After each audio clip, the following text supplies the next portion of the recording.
ప్రశాంత్ తమ్ముడు ఈ ట్రైసైకిల్ మీద ప్రయాణం చేసేటప్పుడు హెల్మెట్ పెట్టుకున్నాడు.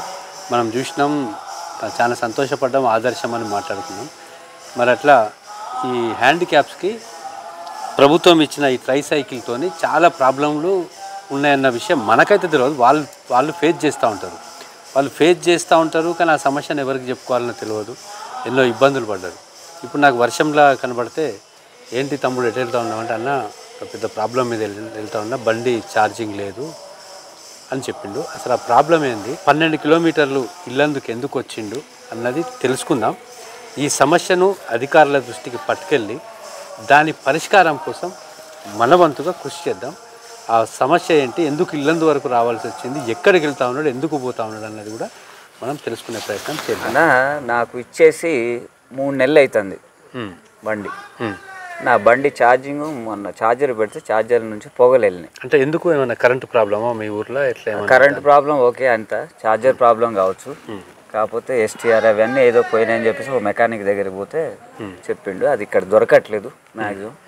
అది హైదరాబాద్ లేకపోతే విజయవాడ లేకపోతే. అంటే మీకు ప్రభుత్వం ఇచ్చేటప్పుడు ఏమైనా ప్రాబ్లం ఉంటే ఎవరికైనా ఫోన్ చేయండి అని ఉంటుంది? అలాంటిది ఏం చెప్పలేదు.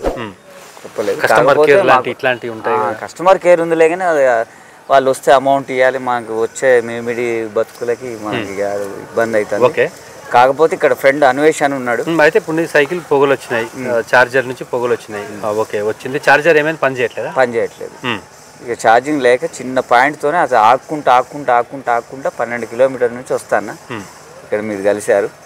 ఇక్కడ ఈ ఛార్జర్ ఉన్న వెహికల్ ఉంటే ఆడికి వెళ్తాను. అది ఎంత ఫేస్ చేయాలో నాకు అర్థం కావట్లేదు. ఎప్పటికి ఇదేనా అన్నది నాకు. ఇట్లాంటి సమస్య చాలా మంది ఎదుర్కొంటారు. అది కాకపోతే కొంతమంది చెప్తారు, కొంతమంది బయటికి చెప్పలేరు.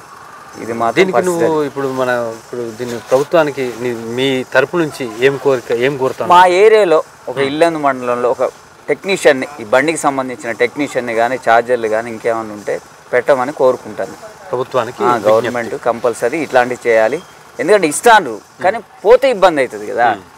అట్లాంటి ఇబ్బంది సమస్యలు ఉన్నాయా బండి? ఇక చిన్న మోటార్ ఉంటుందన్న ఇక్కడ అబ్బులో. ఇక అప్పుడప్పుడు అబ్బు మోటార్ కూడా పోతే కూడా ఇబ్బంది. చేపించుకోవడం కూడా మా వల్ల కాదు. ఇక్కడ ఒక సెన్సార్ ఉంటుంది, ఇదే సెన్సార్. ఈ సెన్సార్ పోయినా ఇబ్బంది, చాలా ఇబ్బంది ఉన్నది వాస్తవానికి. ఇప్పుడు ఛార్జర్ లేదు, మస్తు ఇబ్బంది అవుతుంది. ఛార్జర్ బయట దొరుకుతుందా? షాపులు దొరికితే 3-4 వేలు.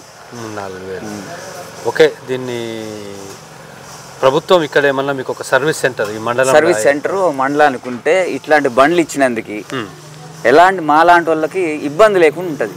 అనేది నా కోరిక. ఇప్పుడు ఈ వెహికల్స్ ఇచ్చిండ్రు, మరి వీటి కోసం సర్వీస్ సెంటర్ ఎక్కడో నాగ్పూర్ ఎక్కడో ఉంటుందట. వాళ్ళకి ఫోన్ చేస్తే హైదరాబాద్ నుంచి ఇక్కడికి వస్తే అది కూడా ఆ ఛార్జ్ మొత్తం వీళ్ళ మీద పడుతూ ఉన్నది అని ప్రశాంత్ చెప్పడం జరిగింది.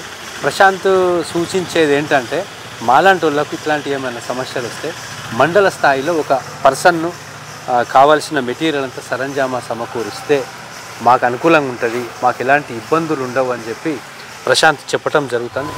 బాగున్నా. ఏంటి మనవాడు ప్రశాంత్ నీ దగ్గరకు వచ్చిండు, ఆయన ఛార్జర్ ఖరాబ్ అయిందని నీ దగ్గరకు వచ్చిండు. ఏంటి నువ్వు కూడా ఇట్లాంటి సమస్యలు ఎదుర్కొన్నావా? ఎదుర్కొంటే ఎట్లా, వీటి పరిష్కారం ఎట్లా? ఈ బండి రాకముందు ఇంతకుముందు ఒక బండి ఉండే నా అక్కడ. ఆ బండికి సేమ్ ఇదే ఇట్లా బ్యాటరీలు ఖరాబ్ అవ్వడం కానీ, వైరింగ్ పోవడం కానీ ఇట్లాంటి సమస్య నా దగ్గర ఎదుర్కొన్నా. అయితే నేను వేరే తెలిసిన ద్వారా ఒక మెకానిక్ ఫోన్ చేసి ఆ మెకానిక్ వచ్చిండు.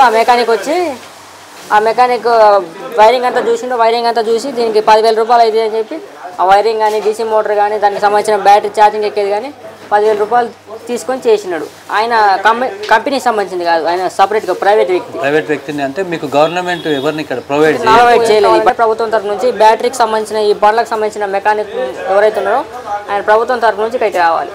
ఈ బండ్లకు సంబంధించి మెకానిక్ ఉండాలి, ఒక పర్సన్ ఉండాలి. ఈ బండికి మిషన్ 24 volts మిషన్ అబ్బులో ఇచ్చిండు.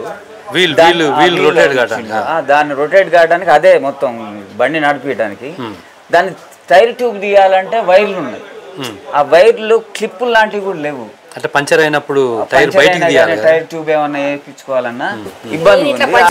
లోకల్ మెకానిక్ తో ఇప్పించినందుకు ఆ లోకల్ మెకానిక్ ఇప్పటిదాకా దాకా ఆయన ఇప్పితే ఆ వైరింగ్ కట్ అయింది. ఆ వైరింగ్ కట్ అయిపోయి ఆ సెట్ పనికిరాదని చెప్పి ఆ విజయ్ పాలవంచన వచ్చేసరికి 10,000 రూపాయలు అవుతుంది, వైరింగ్ అంతా పోయింది, మారడం కుదరదు, కొత్త వైరింగ్ వేయాలన్నాడు. దానికి క్లిప్లు లేవు, క్లిప్పులు ఏం లేవు, ఇప్పడం రాక ఇప్పితే పెద్ద మనసుతోని వీళ్ళకి చక్కటి సదుపాయం, చక్కటి వసతులు ఈ విధంగా కల్పించిన ప్రభుత్వమే వీళ్ళ కోసం ఇక్కడ సర్వీస్ సెంటర్ లాంటివి ఒక పర్సన్ను ఏర్పాటు చేయడం లాంటివి చేయాలని వీళ్ళందరి తరపు నుంచి కోరుకుందాం.